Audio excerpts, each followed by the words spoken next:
Uh, I'm gonna stop trying. Hey there, everybody. This is Kenny and Kenny squared. with the sports on the Positive Tip podcast. Kenny, how the heck are you? How's things there in the Midwest? Pretty good. Yeah, We finished up our programming for the school year, so we have a little bit of a break. So that's nice. that's really good. That's really good. We can't ignore that, right? Let's start there real quick, and then we'll move on because I know the listeners that we do have, they really want to tune in and hear us talk, some sports in kind of a lighthearted way that we do. But this just gripping our country, right? And you guys with young kids every single day. I know you have a little break right now, but so I'm sure it really hit home for you guys. And obviously, this is a story that supersedes sports. And we saw Steve Kerr's reaction last night, and almost every game beforehand, moments of silence. And so I just want to give you a little bit of space here. I know that I'm just numb. And anybody that watches this knows that we're both in ministry. You've been in ministry now, formal ministry, a lot longer than I have. And so I know that you've probably been drawn to do something every time something like this happens in your role as a pastor. And I'm just feeling that same tugging these last couple of weeks. I have no idea what the Lord is leading, what action the Lord is leading me to take aside from prayer. But I'm almost feeling there's got to be even more than that, and that's hard for me to say, right? More than prayer, because prayer to me changes everything. I know you feel the same way. So let me give you a little space on how you guys are doing there. After hearing some of this awful news. I think the biggest thing for me is, like, I look at the kids that we see on a regular basis, and I couldn't imagine if that happened at our school here. Yeah. We have a school that's 3 houses away from us, like right at the end of our street. Yep. And a lot of the kids that come to our after school program go there.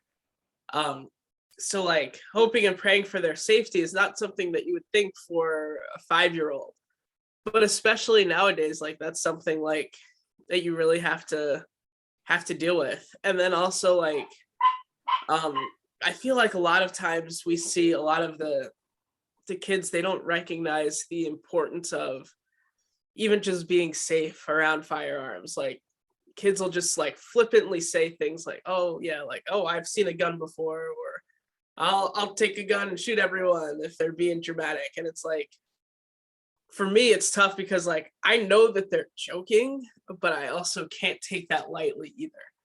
And I think just like the idea of like, this is an 18-year-old kid.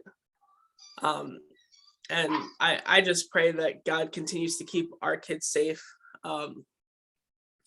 And like you look at a lot of the different things that continue to happen, whether it's in Buffalo, like one of our churches that supports us is in the Buffalo area. I have a lot of friends from my Elam days that are in the Buffalo area, and it's just like it's really hard to see that, and it's really hard to like I like the way that Steve Kerr said, like, man, I'm sick of these moments of silence, and Yeah. and kind of in the same way, like it's like it's hard because that's what you're kind of waiting for the next thing to happen. But I, like you said, like I prayer is important, and we'll continue to pray for all of the families and those that are still in a critical condition and all. But I think for me, the biggest thing is we just got to continue to show, especially kids that don't necessarily feel like they're loved by anyone, that somebody loves them. Yeah. Um, Yeah. I think even what would just cause an person. 18-year-old kid to do that? You're right. We don't know obviously, the background, but what would cause an 18-year-old kid to do that? Yeah. Yeah, I don't know. For me, I think the biggest thing is like, how loving the unlovable can be very hard. But I feel like God has a heart for those that a lot of people just overlook.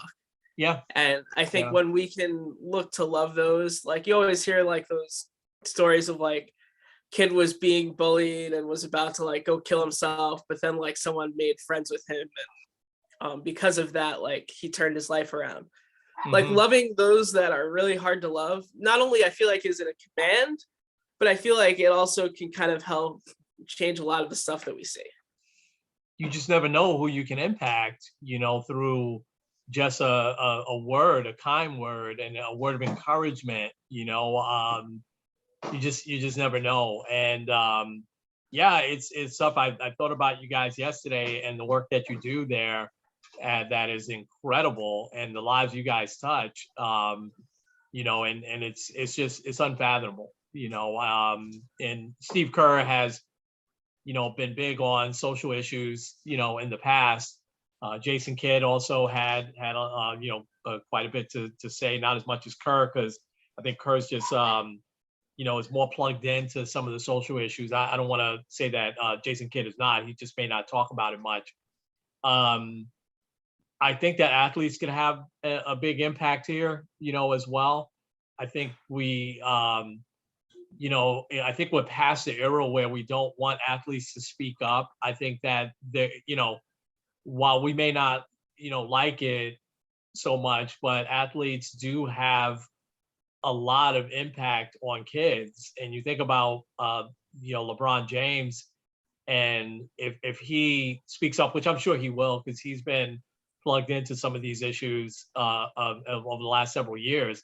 But think about the impact his words have on the young youth, especially in your state of Ohio there, where, despite the fact that he's left twice, he's still, a hero. There's still kids that wake up every morning and they want to be LeBron James.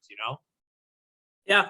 Well, like there's a lot of Laker fans here in the greater Cleveland area. I don't think that's a coincidence. No, of course not. Of course not. At this moment, right, all we can do is pray, and that's what we have to do. That's what we're called to do. But I just hope that God sends us a path, how we can help to change the hearts and minds of people, but one at a time. And I think what you said is so important, loving the unlovable. If we're going to believe, right, that God doesn't make junk, right, if we're going to believe that in our core, then we've got to stick to that, right? And befriend, the unfriendly. And we know that hurt people. And there's obviously something, because this kid's the same age as the kid in Buffalo, right? 18, 19 years old. I mean, that's such an age that I can't imagine. What were you and I thinking? All we were thinking about was sports when we were both 18. You know what I mean? Yeah. But thanks for those words. And it's a hard shift, but let's shift over, and obviously, the playoffs are so important now. But I got to give a shout out first, with the playoffs, to the New York Rangers, who have now.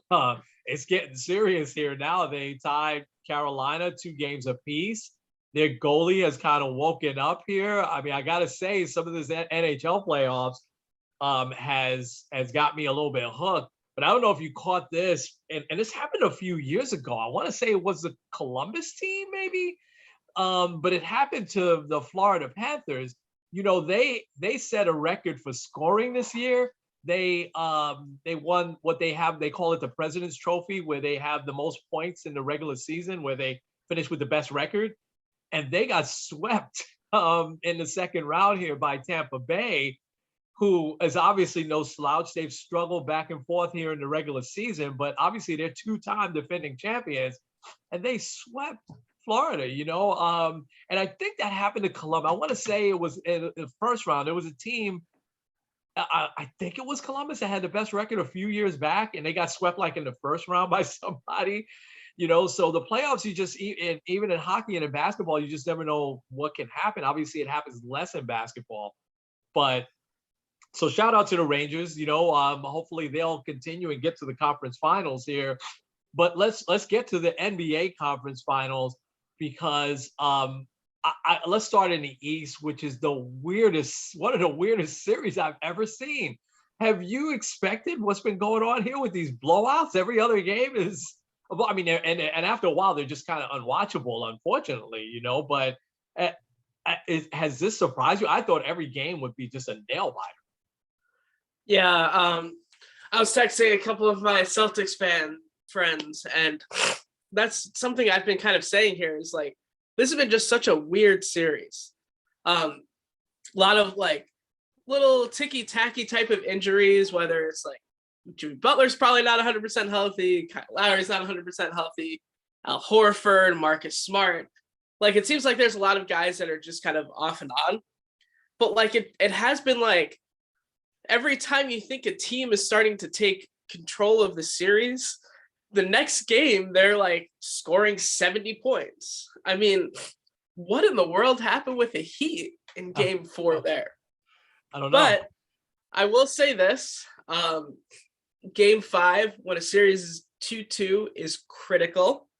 I don't know the exact number, but I believe it's around 80% of teams that win game 5 when tied 2-2 go on to win the series.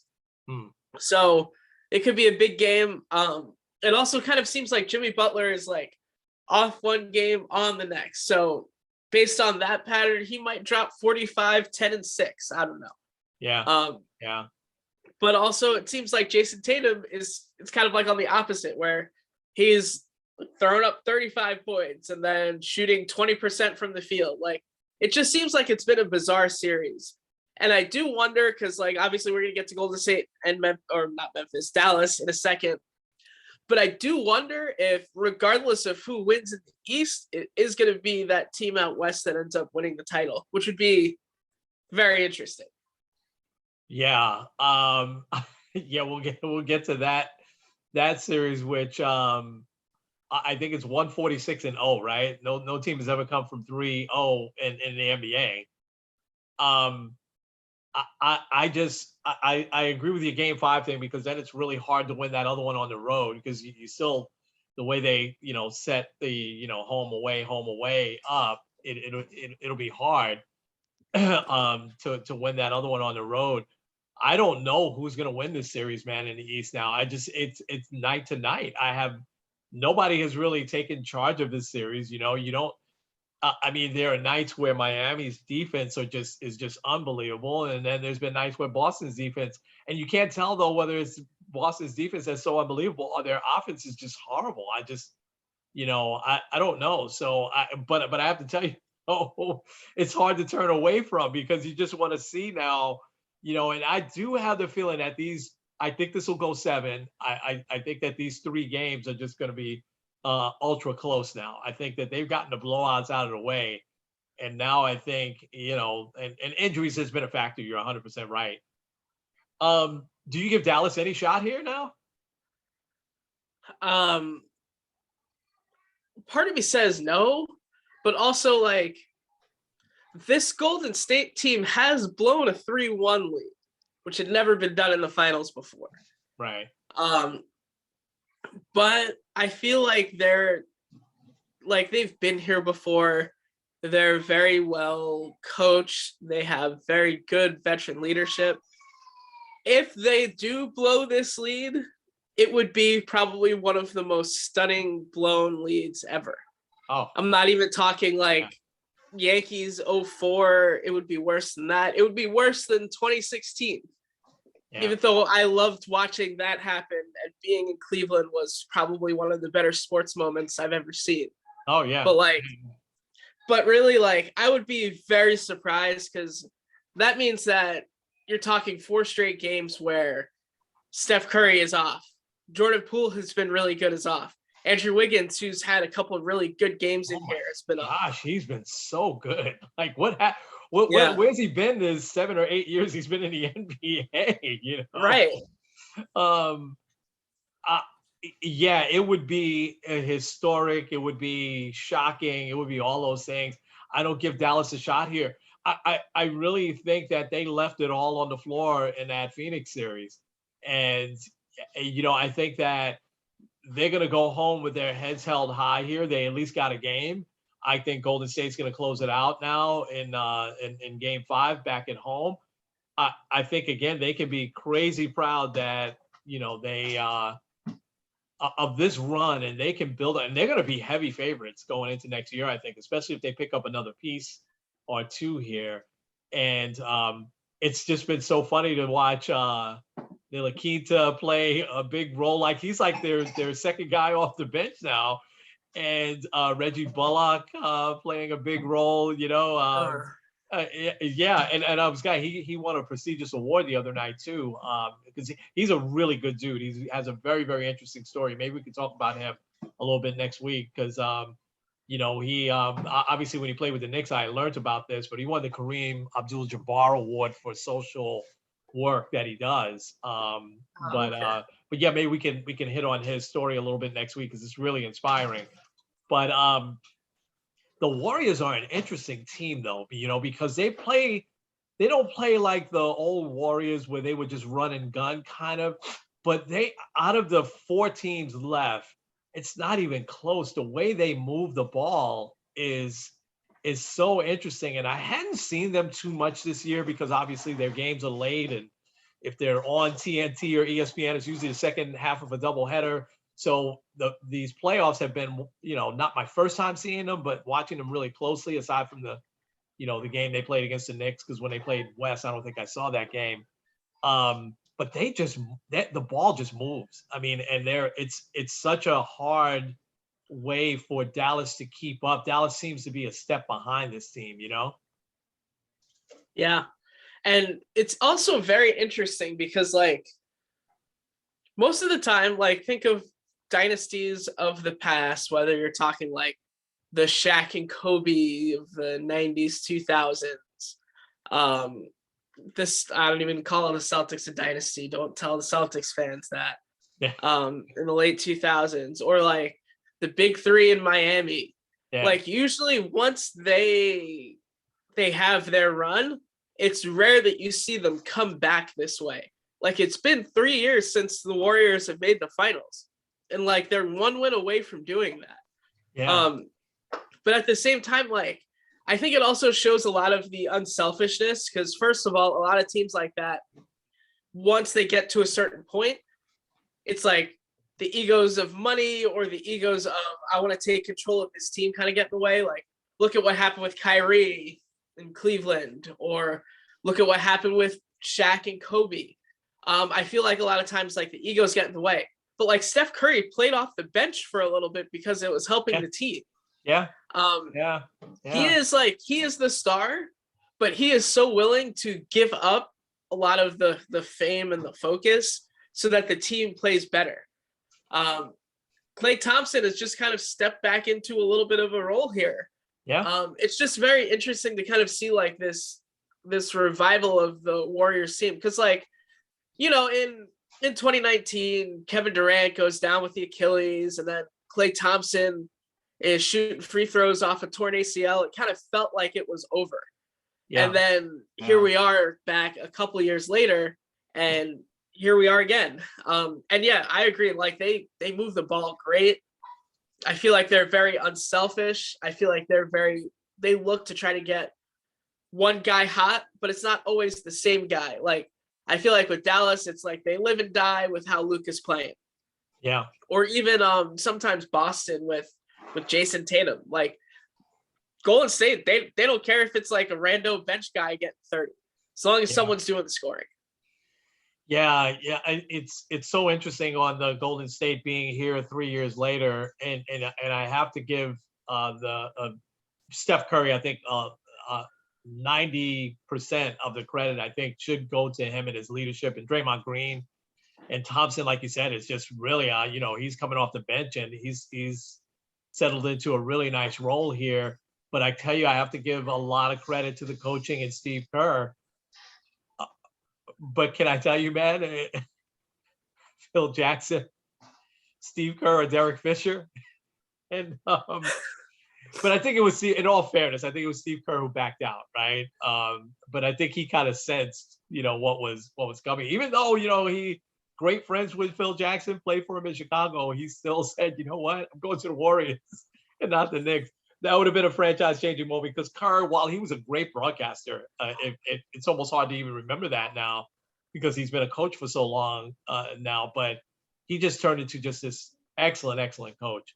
And he's losing Mike Brown, obviously, this year after the playoffs are over. But It is amazing when you think about it, because you talk about Kevin Durant, then he left, right? So Durant was a big part of those of winning 2 championships there, and then he leaves after he got hurt. He signs with the Nets, and they've kind of just retooled, but that's hard to do, and they've done it while they've kept their core players with Green, Curry. I think it's Green, Curry, Thompson, and Iguodala. I think of the ones, and Iguodala has gone and come back, are the only ones from that team that went to the finals 3 years ago. So they picked up some great play. Andrew Wiggins, we always thought that he would be this good, right? Wasn't he the #1 pick several years ago now, 7 or 8 years ago? By Cleveland, of all places. Cleveland, yeah. Yeah, but LeBron said, I want Kevin Love, instead of Wiggins. And they got Kevin Love, who did great for them. So, listen, so I forgot what my pick was. I think it was Celtics. Warriors. So I'm going to stick with that. I think the Celtics will win in 7 here. I think the Warriors will close this out in 5.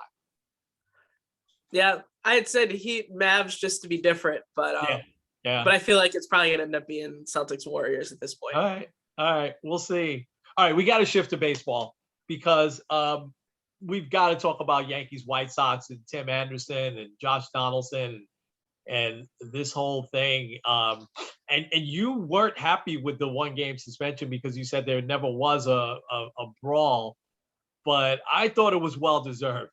And so we disagreed on that. I think Donaldson, I didn't buy his explanation. I really didn't. I thought that, and so I want to make it clear. I don't think it was racist at all. Maybe it is a racist term. I don't think his intent was racist. But knowing Donaldson's history of being antagonist, I think he was, because why would you, after you exchange words on that play last week, why would you even say something to the dude? Just keep it moving. I mean, that he's still angry about that play. He didn't get angry in the moment, but as he probably saw it as the week went on, wait a minute, he could have broke my shoulder, the way he moved his knee over or whatever. And I didn't even think that play was intentional either. I think it's just momentum, as he was trying to catch and tag, kind of moved him over that way. But baseball players are a little bit more sensitive than they used to be on plays like that on the bases. So, but why say anything to him? Just keep it moving. After you exchange words a week ago, it's still tense. And here's the thing that I've never seen happen, and I want to give credit to your team here. Not all of the Yankees took up with Donaldson. In fact, they spoke against him, which, and starting with the manager, who, I've always been an Aaron Boone guy over these last few years. He really showed us something, here with saying, you know what, I would have never just said it. I don't care. So now, after a day or two of letting us settle in, what's your thought? I mean, Donaldson's on your team now, so you got to still root for him, right? Yeah. Well, I'll start with this. Donaldson, to me, I like the energy that he brings.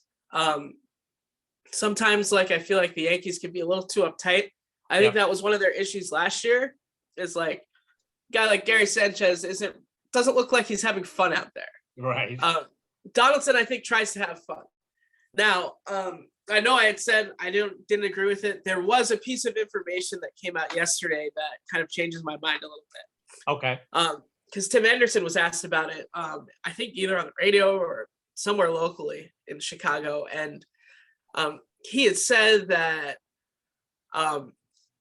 he had agreed that Donaldson has been calling him Jackie for the last few years, but he said back in 2019 he told him to stop. So. And basically, if you're going to say that, just don't talk to me, which to me, that's 100% fair. And as a result, if you keep doing it, you're just doing it just to antagonize him and get under his skin. Yeah. Now, I do think, Donaldson, you have no reason or right to say anything. It's just not worth it. There's I think it's in Proverbs where it's it's better to keep your mouth shut. So I can't do it kind of in that regard. Yeah, just he can't. I think Donaldson, he just can't do it. Yeah, and regardless of intent, it's going to look bad because you're talking about a white baseball player calling a black baseball player Jackie. It's going to look bad. However, I will add a couple things here. First of all, Tim Anderson is nowhere near like Jackie Robinson. Now, for those that don't know the context, he called him Jackie because back in 2019, I believe it was, Tim Anderson called himself the next Jackie Robinson, trying to change the game to make it more fun. Now, first of all, I wouldn't say that Tim Anderson is the reason why baseball is fun. I would say more probably like a guy like Fernando Tatis or even Shohei Ohtani had a lot more credit than Tim Anderson. But then also, like, you can't say making baseball fun is the same as, well, I'm the only black player in baseball. People are hurling stuff at me, bringing me insults, death threats all the time. It's not the same. Also, I think one of my bigger issues with the suspension would be that it seems like a lot for something where really nothing happened. I know there was the like the benches cleared and everything, but no punches were thrown. No one was hit by a pitch. Really nothing happened. But to give to comparison, Tim Anderson back in 2019 had gotten into a bit of an incident with the Royals. He had gotten hit by a pitch after disrespecting the Royals pitching by taking his time around first base for a home run. He calls one of the Royals pitchers or players the N-word and only got suspended a game. Yeah. So like, and that was like a full-blown incident where people were hit by pitches, punches were thrown, and whatnot. Yeah. So like, to me, that's a little not weighted the same, but also Donaldson is appealing. I wouldn't be surprised if after a while they're just like, okay, yeah, your fine is just about good. I don't know. I don't think it's Joe Torre that does that anymore. It's somebody else, right? That does the suspensions now. I think Joe Torre, finally retired. There has to be where they interpreted it as that's a racial thing. Yeah, and you know, you said it well, right? He probably shouldn't, as a white player, call a black player Jackie, right? Tim Anderson is, yeah, you're right. He's a very, very good player, all-star caliber player. And you can't compare anybody to Jackie Robinson. You really can't. Nobody went through what he went through. You know, there are black players in the major leagues now. You know, I mean, you know, so you can't compare anything. Listen, and if Anderson wants to do that, that's fine. But then, you know, again, if he told him that the first time and Anderson says, okay, man, that's enough. Why would you 3 years later, after you've had words a week beforehand, you know that there's some tension there. Why would you do it again? And see, that to me was, but that's his personality. He can't shut up. He's an antagonist. He had the same stuff with Manny Machado, and he just kept flapping his gums, you know. I mean, they came, and that's when Manny Machado throws the bat at him, you know, accidentally on purpose. So I just think that I think that there's some more underlying things there. I think that MLB took that he meant something racial by it in order to suspend him for a game.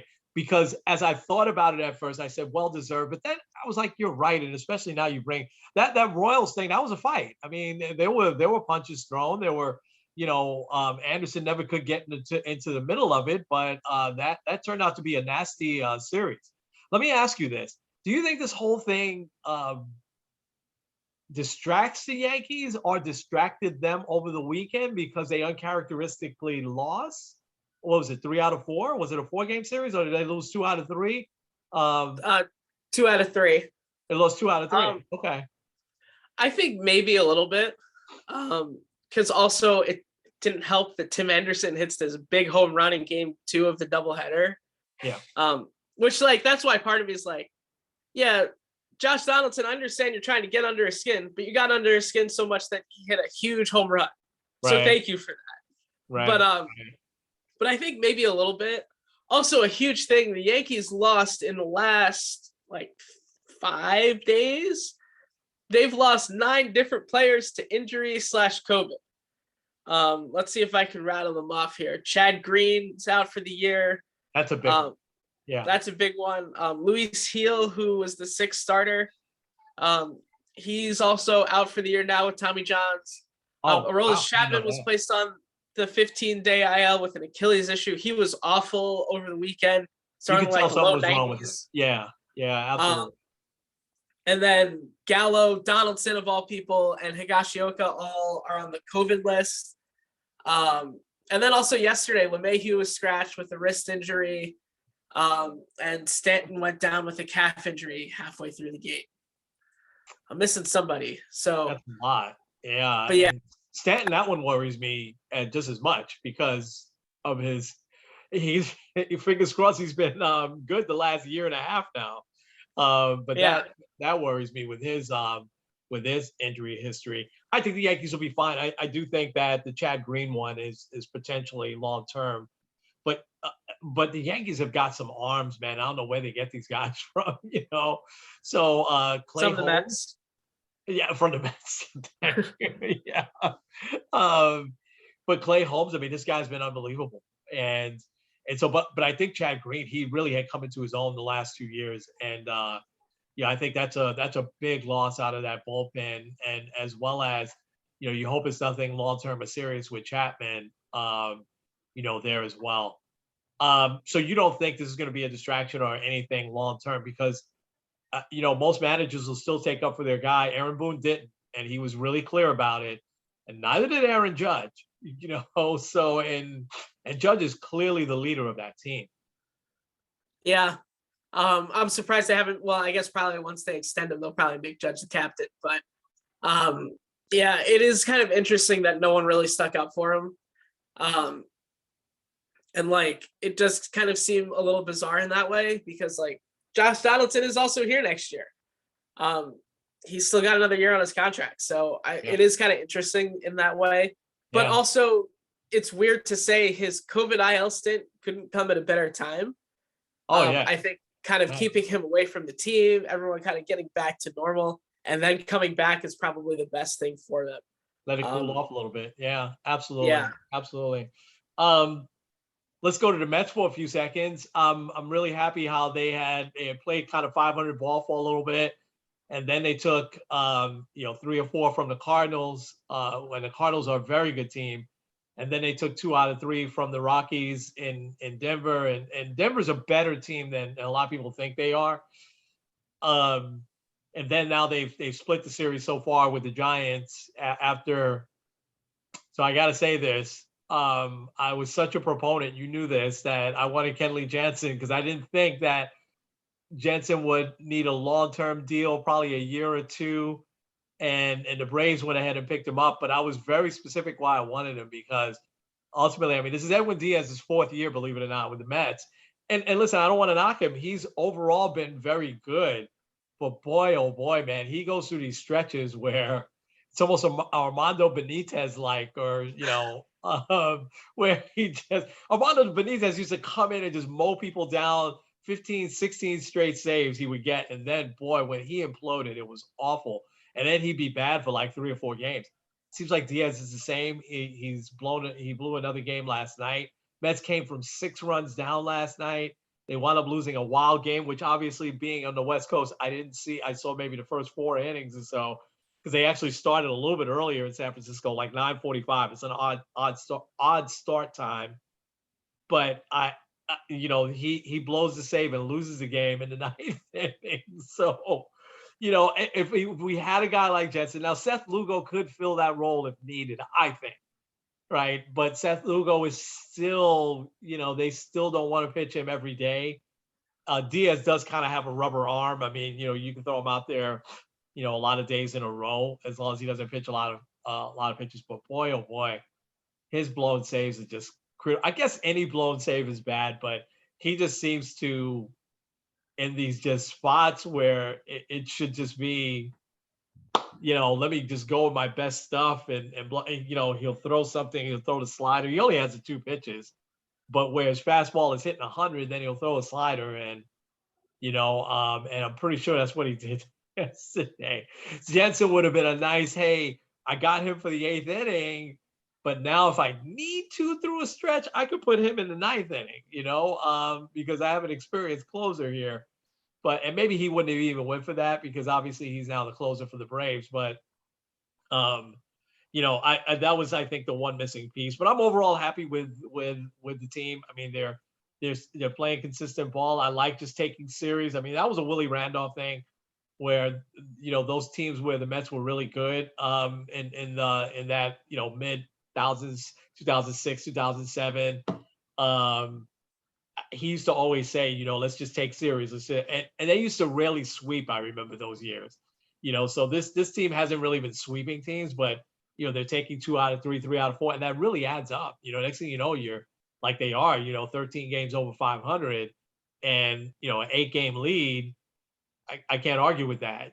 So I'm really, really happy with this Mets team. So while we have just a couple of minutes, we hadn't done too much because we had a lot to talk about. I hadn't asked you really about the Guardians, or we really haven't gone around the majors too much. But what's the deal? How are the Guardians doing? And do they have any shot here? Because it appears to me that they have some really good young players that have come up, and I really don't understand why that team hasn't really spent much money in the past. They did spend some money for Keeper Ramirez, but how's that team doing? What's the pulse like there in Cleveland with the Guardians? Well, it's kind of a weird team. Because like they've had like Stephen Kwan had like an amazing start. He's kind of tapered off a little bit. But like it kind of they're below 500 by a couple games. Terry Francona is still a great manager, so he's going to keep that team pretty relevant throughout the year. As far as like their starting pitching has been pretty good. Shane Bieber is kind of looking pretty decent still. But really, I think one of their bigger guys that's kind of broke out this year is Josh Naylor, who probably more known for his play in the wild card series back in 2020. Yeah. He was terrorizing the Yankees and whatnot, but he's really kind of come into his own, especially the last few weeks. He had this big, it was a 7 RBI night, but it was like, or maybe it was 6. He hit like 2 3-run home runs, one in the 9th to tie the game, and then one in the 11th to win it. And he's also like one of those guys, like he's like a very like fiery type of player. So he's a guy that kind of everyone else feeds off of. But really, other than that, like it kind of seems like they just have guys that are just kind of there. Aside from obviously Jose Ramirez, who's been excellent still. I'm glad that they're keeping him long term because it seems like every time everyone's like about to approach free agency, Francisco Lindor, Corey Kluber, they end up trading them. So I'm very excited for at least being able to see him, especially after all the rumors of him possibly going to Toronto or San Diego, I believe was also part of that. Right. But it's also weird because like still here, there's like, it's kind of an odd time for sports because no one's really talking about the Guardians, the Browns. It's still kind of early to be talking about them, but I'm sure, especially as training camp comes and probably Baker Mayfield's going to hold out, that'll probably be one of the bigger stories around here. Yeah. But it's weird because like, yeah, no one's really talking about them, but also they're kind of a weird team. So like, they're kind of just there. Yeah. That'll be a big Baker Mayfield. That'll be a big story nationally too when the time comes. He didn't show up for these mini camps. I saw.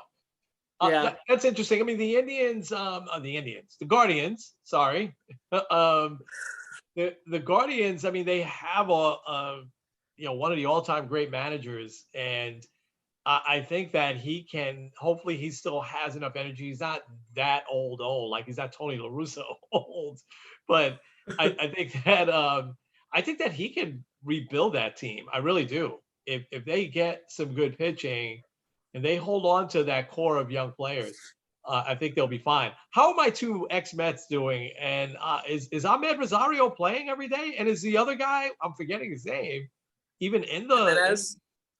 Yeah, Jimenez. Is he in the minors or is he on the team? No, both are on the team. I know, like comparing Rosario to Lindor last year, Rosario might have had a better year. Right. Um, he's kind of doing okay. I haven't really seen a ton with him. I would have to pull up his stats to give you like kind of a Right. good Does he perspective. play every day? Yeah, for the most part, I've seen him Okay. play a lot of shortstop and center field. Right. Um, Okay. Okay. Jimenez, I think, is a little bit more of a bench piece, but he's just kind of doing okay. I'm sure neither doing better than Lindor this year. Yeah, well, Lindor had fell off a little bit, but he had a big, he's getting hits in big spots. He had his home run started to rally last night. So, he had a couple of big hits last night. But, Lindor's, he's played a great shortstop. He's just been better than average this year, better than even he normally averages this year at shortstop. But I was surprised because Jimenez, he was like the top prospect, and I'm kind of surprised that he's not. We haven't heard his name more. That he's doing better. I always thought Rosario would be a consistent 270, 280, 15 homers, 75, 80 RBI guy. I always thought that he would grow into that. So hopefully he will. I liked both players. I, I'm glad we got Lindor, but I like both players. All right. We are ready to wrap up. That's a really interesting update. I think we'll go around the majors a little bit more next week. We'll talk about Reggie Bullock next week as well. But the question that we always try to end with here is, who are you rooting for? So I have two, and one is an obvious one for me. I am loving what Pete Alonso is doing. And Pete Alonso, through him getting hit in the head a few times, showing a lot of restraint when everything broke out, the coach tackling him, from behind, and him still kind of just being calm, him saying, if I wanted to put somebody in a hospital, I could have. It almost tells me that maybe his upbringing. Someone said, "Listen, you're a really big guy. You probably could hurt someone, so you have to have don't lose your temper." But his stats going into last night, he was batting 287, 11 homers, and 41 RBIs. 41 RBIs, and I think 44 games or something like that. 45 games. He's on pace to have a really like MVP year, like a 30 homer, 120, 130 RBI year. And his batting average has been good, and he's been decent in the field. Fielding is not his forte, and he doesn't like the DH because he likes to play the field. But when he's DH, he's been great. So he's a hard guy not to root for. So I'm rooting hard for Pete Alonso. The other guy that I'm really rooting for, and part of it is the leadership that he's shown. We already talked a little bit about him. But I gotta say, I love when guys do bet on themselves and they start to win, because unfortunately we've seen in the past, and we felt bad for a lot of these guys that bet on themselves and lost. And I think in baseball, the one that really stands out, you and I talked about a lot, was Nomar, and how, he was never the same player. When they traded him to the Dodgers, he had a couple of really good years. I think he had one good year with the Cubs, but never got the money that he, turned down, with the Red Sox. And he's a guy I root for now because I think he coaches like high school baseball or something like that, or college baseball. But the guy I'm rooting for that's bet on himself, that has just come out, fire desire. He's clearly the leader on your team, and that's Aaron Judge. I just think that now he's a little Derek Jeter-ish because he doesn't really say much to the media. They talk to him and they think, "Oh wow, yeah, Aaron Judge, he spoke to us." He really didn't say anything. He's gotten very media savvy. But he's, the way he came out here and said, "Yeah, I'm not co-signing on what Donaldson said. I'm sorry. I know he's my teammate and I was the first one off the bench, but I'm sorry. I can't condone what he said." That took a lot, for especially, and he's not a really young guy. I think he's 30, right? 30, 31, something like that. Yeah. But still, for him to step up and do that, I can't help but root for the guy. And the way he's played on the field this year, does he have 17 home runs? Something like that so far? Yeah, I lose count here. He does lead the major stuff. Yeah, I mean, so he's off to a spectacular start. It's still early, right? We're just getting ready to get into June, next week. But I got to root for a guy that said, you know what, I'm going to wait this out and I'm going to bet on myself here. And so far, it's paying off. So I'm rooting for Pete Alonso and Aaron Judge. How about you? Well, my first one is also a Yankee. Excellent game yesterday, and that's Jose Trevino. He's Wow. kind of Okay. gotten some more playing time this weekend with Higashioka going on the COVID IL. They've been kind of splitting pretty evenly, but both have been dreadful at the plate. But I mean, the pitching's been excellent. They've been stealing strikes with pitch framing, so it's not really that big of a deal. But what really sticks out to me about Trevino is he had a huge game. I believe he walked in a big spot in the ninth inning, hit a huge home run to tie the game or to make it a closer game in the seventh, but then also hit a walk-off home run or a walk-off single in the 11th inning. Wow. So like his first like huge game as a Yankee, really, really big moment. And Yeah. he gets interviewed after the game. And the first thing that he says isn't like, kudos to our team or anything. His first thing that he says is his heart goes out to those that were killed in Texas. Yeah. I did a Wow. quick Google search, and he's actually from Texas, Yeah. Corpus Christi, right off of the Gulf Coast. So not like very close to where all of this has been happening, but I think it kind of shows a lot about his character.